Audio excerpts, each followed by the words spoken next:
सर्वसामान्यांच्या हक्काचा आवाज जागर जनस्थान। विधानसभा निवडणुकीत सन 2019 ते 2024 दरम्यान धुळे शहर विधानसभा मतदारसंघात 14,000 मतदार मृत पावले असून निवडणूक निर्णय अधिकाऱ्यांनी मृतांच्या यादीत गेल्या 10 वर्षात केवळ 3,171 मतदार असल्याचं सांगितलंय।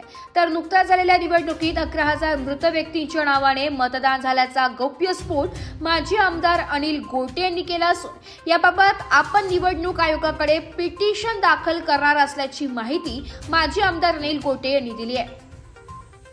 काय विषय होता आणि काय विषय काय होता असं आहे की धुळे शहर मतदारसंघामध्ये 45,000 मतं बोगस झाली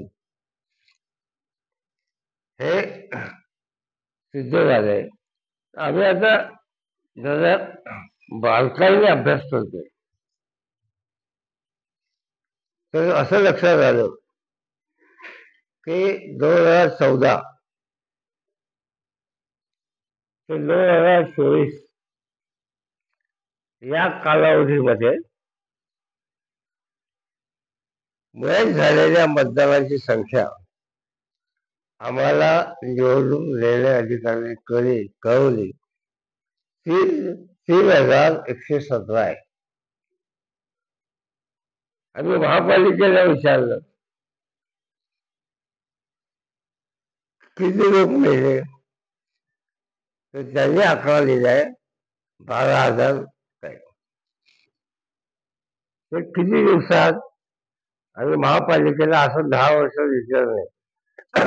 आम्ही महापालिकेला विचारलं 2019 ते 2024 5 वर्षात किती मेले तर महापालिकेचा आकडा आहे 12,000 आणि 10 वर्षातला निवडणूक अधिकाऱ्यांचा आकडा आहे 3,117।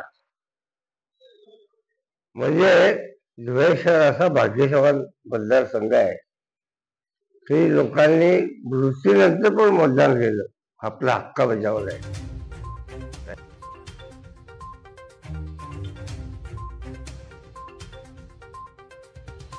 जागर जनस्थानसाठी प्रतिनिधी रूपक बिरारी, धुळे।